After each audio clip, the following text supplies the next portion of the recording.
श्री सद्गुरुदेव भगवान की जय।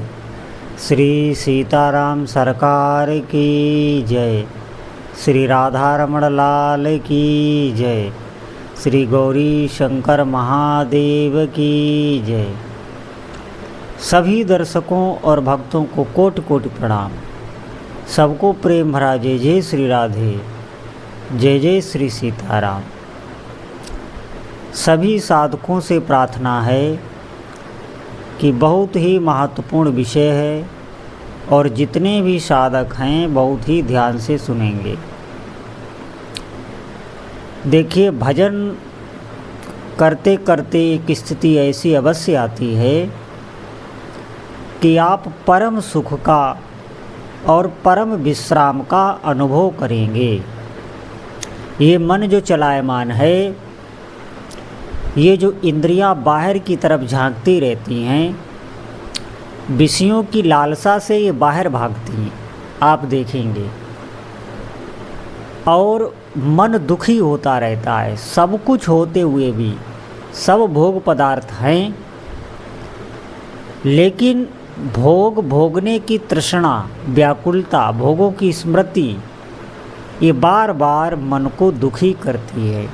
इसलिए जो कोई भी जीव हो, अगर उसके जीवन में भजन नहीं है, चाहे सब भोग पदार्थ क्यों न हो, वो निश्चित दुखी होगा और दुखी होता ही चला जाएगा। शांति जीवन में नहीं मिल सकती। ध्यान से सुनेंगे। ऐसा इसलिए होता है कि बाहर संसार में विषयों में जहाँ हमें भीतर हमारे बैठा हुआ है कि सुख है, वहाँ सुख है ही नहीं, तो मिलेगा कहाँ से। और इंद्रियों के बहिर्मुख होने से हमारे जो भीतर की शांति है, जो भीतर का आनंद है, वो भी बहिर्मुख हो जाता है और क्षीण होता रहता है।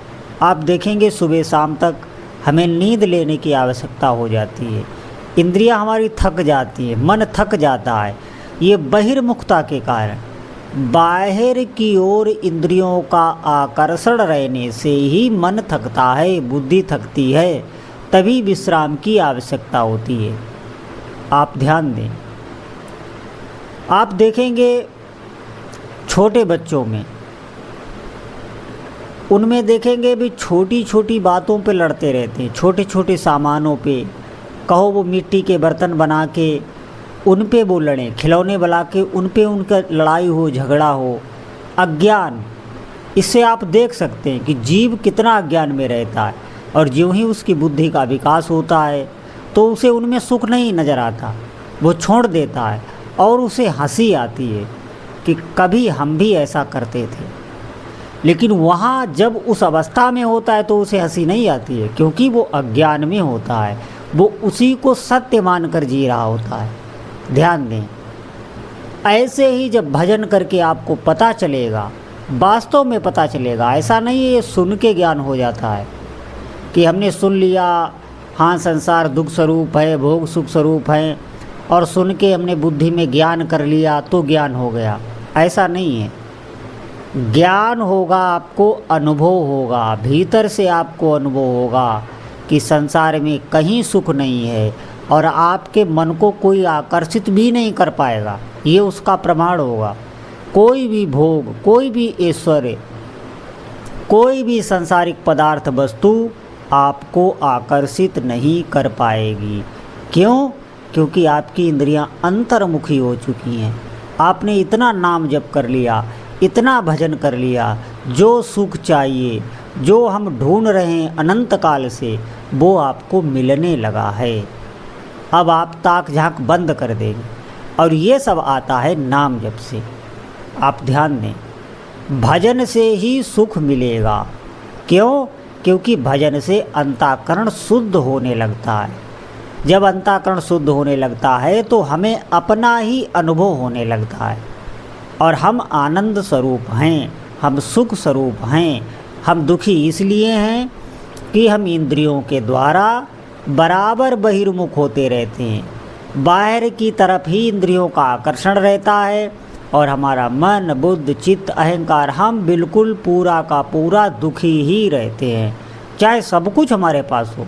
ये ध्यान दें, निश्चित मानिए कुछ भी ना हो, आपकी भजन से ऐसी स्थिति बन जाएगी, आपको सुख मिलने लगेगा, आपके पास बैठने वालों को सुख मिलने लगेगा, आपकी बातों से सबको सुख मिलने लगेगा, आप सबको शीतलता प्रदान करने लगेंगे, जबकि बाहरी वस्तु आपके पास कुछ भी नहीं, कोई लौकिक संग्रह नहीं है। कुछ भी ना होने पर भी हम सुख स्वरूप ही हैं, ये आपको अनुभव में आ जाएगा और ये भजन से होगा। आप ध्यान दें, लौकिक वस्तुओं की चाह हमारे भीतर रहती है अज्ञानता के कारण ही। हमने कहा कि भोगों के संस्कार कई जन्मों के हमारे चित्त पर हैं और हमें कहीं न कहीं हमारे भीतर ये बना रहता है भजन करने पर भी कि संसारिक भोगों में सुख है, ये भीतर बना है। बाहर से आप भजन कर रहे हैं लेकिन आपको पता नहीं है कि वासना भीतर ही बैठी है, और ज्यों ही उसे वो सामग्री मिलेगी फिर आपको लगेगा कि इतने दिन तक भजन करते रहे, ये मेरे साथ क्या हो रहा है, हमारा इतना गंदा मन है, इतने दिन भजन करने के बाद भी हमारा मन ऐसा है। आप ध्यान दें, साधक को वैराग्य तभी होता है अधिक से अधिक आप भगवान का भजन करें और उनकी कृपा का ही अनुभव करें। ये ध्यान देने योग्य भजन आपका तभी आगे बढ़ेगा जब आप ऐसा समझेंगे कि अभी तक हम अपने आप पर जी रहे थे तो सभी गलत कार्य हमसे हो रहे थे, अब भगवान की कृपा हुई है, गुरु की, इष्ट की कृपा हुई है, तो उनकी कृपा से, उनके सहारे से हम भजन कर रहे हैं। और ऐसा ही होता है, ज्यों ही साधक में अहम आता है या किसी भक्त की निंदा कर देता है तो वो कृपा हट जाती है, फिर उसका भजन रुक जाता है। करने पर भी वैसा भजन होता नहीं, और कृपा से जैसा भजन होता है सहज में ही आपके अच्छे भाव बनेंगे, सभी विकार आपसे दूर रहेंगे। जितने भी काम, क्रोध, लोभ, मोह, ये बड़े बड़े विकार हैं, ये सब आपसे कृपा से दूर रहेंगे। इसीलिए हमें अनुभव करना चाहिए कि सबसे हम तुच्छ हैं, सबसे हम नीच हैं, क्योंकि अपने मन को जिसने जाना नहीं, जिसने अपने अंदर झांका नहीं, जिसकी इंद्रियां अंतर्मुख हुई नहीं, वही दूसरे में दोष दर्शन कर सकता है। नहीं तो अच्छा साधक होगा वो कभी किसी में दोष दर्शन नहीं करेगा, क्योंकि वो अपने गुण अवगुण देख रहा है, उसकी अपने पर दृष्टि है, वो अपना साक्षी बना हुआ है, वो कभी दूसरे पर दोष दर्शन नहीं करेगा। तो हमें भगवान की कृपा के सहारे ही चलना है और बार बार उनसे प्रार्थना करनी है। आपसे जितनी भी माला हो जाए आप यही समझें ये भगवान की कृपा से इतनी हुई, और दूसरे दिन फिर आप भगवान की कृपा की बाट जो है उनके सहारे ही आगे बढ़ना है। इस मार्ग में अपने अहम को लेकर आगे नहीं बढ़ा जाता, ये ध्यान दें साधक। तो जितने भी साधक हैं ये ध्यान कर लें कि जो भी हमारे जीवन में कष्ट बने हुए हैं, जो हमारी मन की दुर्दशा है, ये हमारे बहुत पिछले, हमने कई जन्मों से ऐसा ही किया है और वही संस्कार हमारे दुख दे रहे हैं। वही यही इंद्रियां वही हैं, वही मन है, ये नष्ट नहीं होता, नष्ट शरीर ही होता है। इंद्रियां, मन, ये सब आपको पुनर्जन्म में यही मिलने वाले हैं, वही इनमें संस्कार रहते हैं।